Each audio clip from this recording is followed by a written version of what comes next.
Maths chapter relation and function.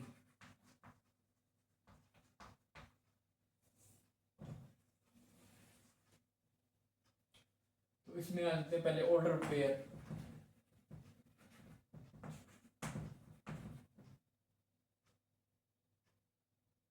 Ordered pair होते हैं, जैसे कोई पेयर है,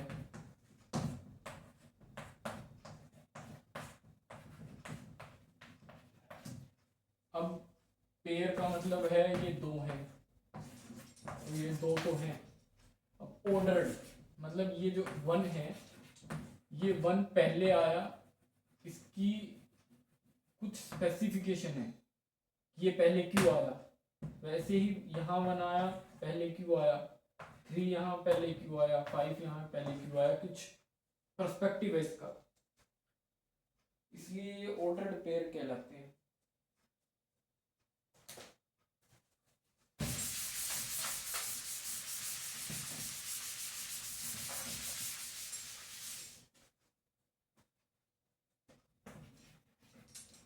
equality of ordered pair.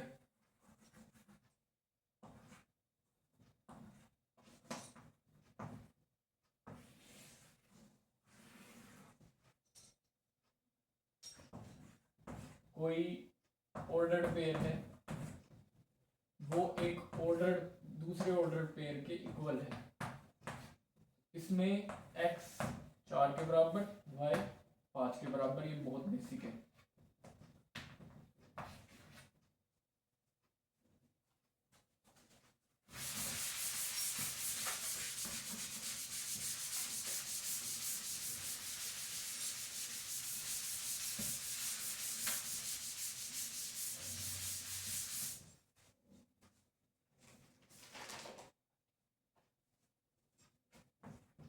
Product of set पे आ जाते हैं।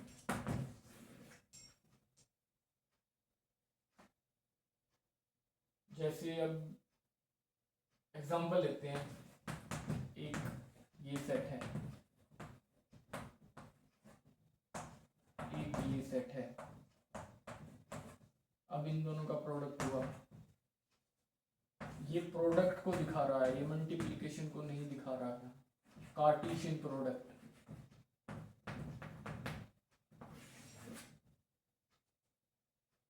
और इन दोनों का प्रोडक्ट हुआ तो फाइनल सेट आएगा 1 3 1 4 2 3 2 4 3 3 3 4। ये कार्टेशियन प्रोडक्ट का आया ये। और अब कितने नंबर ऑफ एलिमेंट इसके अंदर होंगे वो डिफाइन होगा। इसमें ए में कितने एलिमेंट थे, 3, इसमें थे 2, इन दोनों का प्रोडक्ट किया तो 6 एलिमेंट आने चाहिए इनमें, 1 2 3 4 5 6।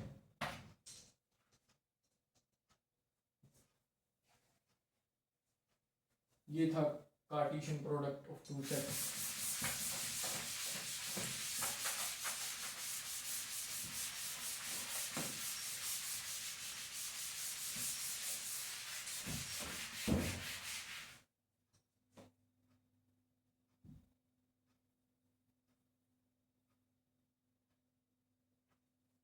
रिलेशन,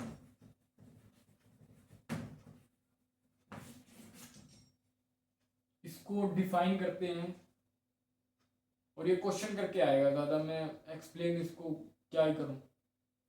तो इसको डिफाइन करते हैं और एक ए सेट के रिलेशन बी सेट में दिखाते हैं कि ए से क्या रिलेटेड होगा, 1 से क्या रिलेटेड है, ए कैसे रिलेटेड है, वो डिफाइन करते हैं हम।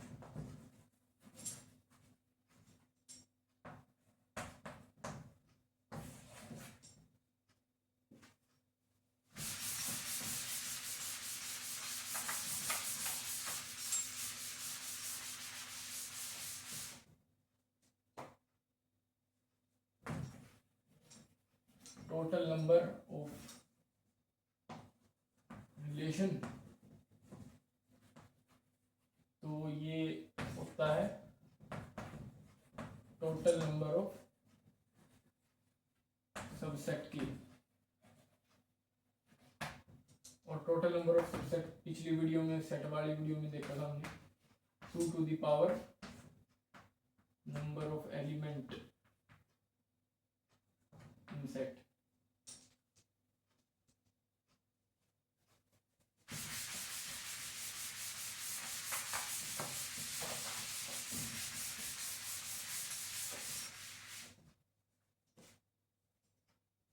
Types of relation,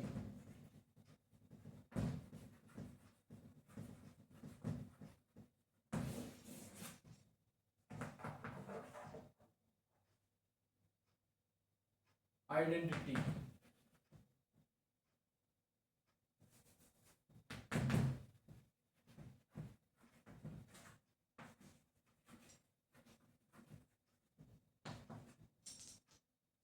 identity relation होता है जैसे कोई आर रिलेशन है, 1 1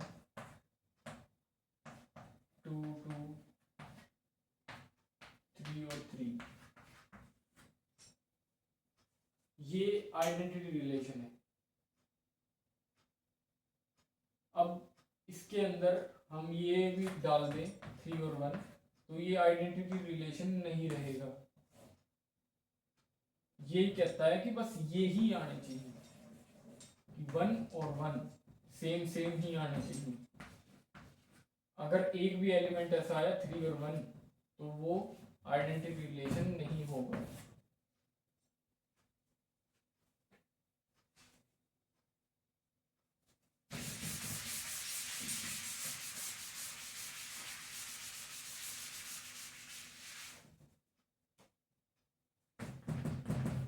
रिफ्लेक्सिव,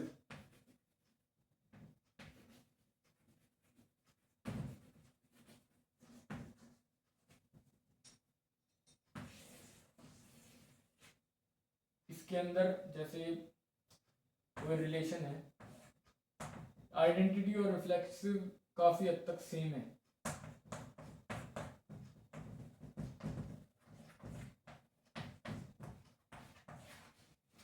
अब ये एक रिलेशन है, ये रिफ्लेक्सिव है, और अब अगर इसमें ये भी जोड़ दिया जाए तो भी ये रिफ्लेक्सिव है। ये आइडेंटिटी था जब ये नहीं था, जब इसमें, तो ये आइडेंटिटी था। जब ये आ गया तो ये आइडेंटिटी नहीं रहा, लेकिन रिफ्लेक्सिव रहा।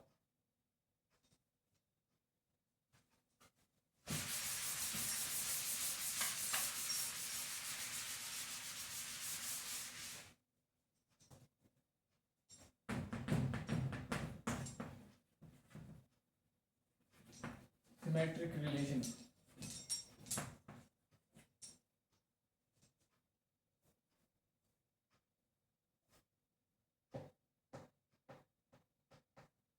इसके ये रिलेशन कहता है जैसे आर रिलेशन है, ए और बी अगर हैं रिलेशन में तो बी और ए भी होने चाहिए। ये कहता है सिमेट्रिक रिलेशन।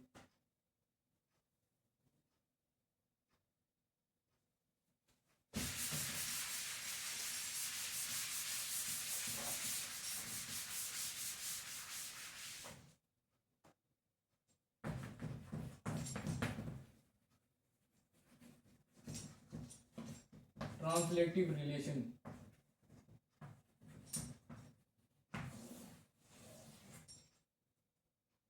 ये कहता है जैसे कोई रिलेशन है, ये उस पर बात करता है जैसे अगर ये हुआ तो ये होगा, ये नहीं हुआ तो ये हो या ना हो उसका कोई मायने नहीं रखता। तो ये हुआ तो ये होगा। तो अगर ए और बी रिलेशन का पार्ट है, बी और सी रिलेशन का पार्ट है, तो ए और सी भी रिलेशन का पार्ट होनी चाहिए।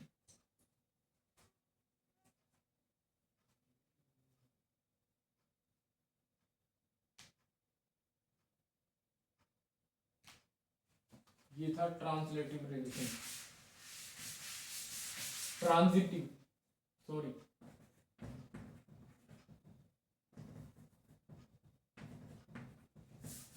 Transitive relation.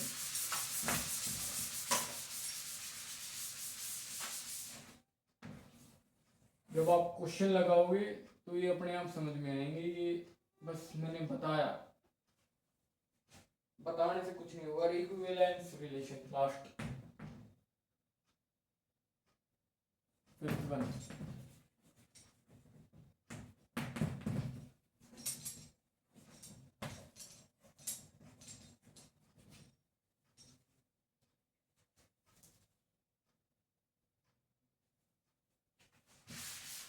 इसमें ये होता है कि जैसे जो रिलेशन में रिफ्लेक्सिव, सिमेट्रिक और ट्रांजिटिव तीनों आए तो वो इक्विवेलेंस रिलेशन हो जाएगा। इसमें सारे इंक्लूड होते हैं, सारे हों तो ये भी आएगा, तो ही आएगा ये। फंक्शन पे आ जाते हैं।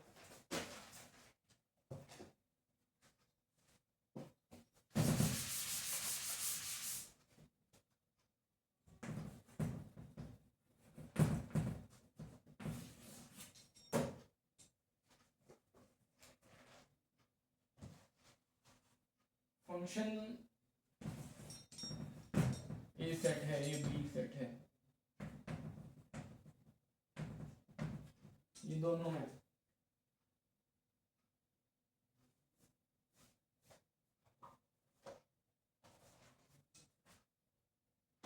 अब अगर जैसे इसकी यूनिक आइडेंटिटी होनी चाहिए,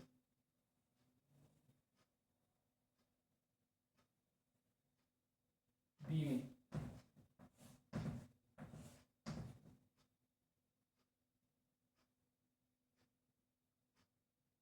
और होनी ही चाहिए आइडेंटिटी।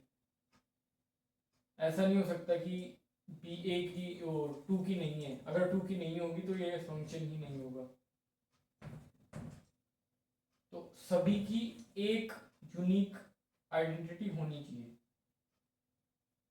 ये हो सकता है कि उनकी जो रेंज है वो सेम हो रही हो, 3 पे जा रही हो, लेकिन उनकी यूनिक आइडेंटिटी होनी चाहिए, बस, और कुछ नहीं कहता फंक्शन।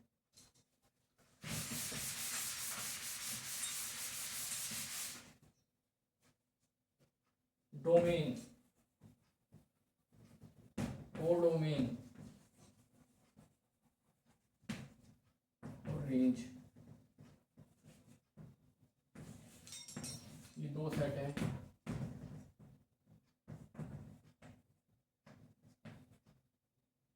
इसमें डोमेन हो जाएगी 1 2 और 3, पूरा ए वाला सेट। कोडोमेन पूरा बी वाला सेट, और लास्ट रेंज, ये जिस पे जाएगी, जैसे 5 पे नहीं गई तो 5 रेंज का पार्ट नहीं होगा, तो रेंज सिर्फ 4 को बोलेंगे।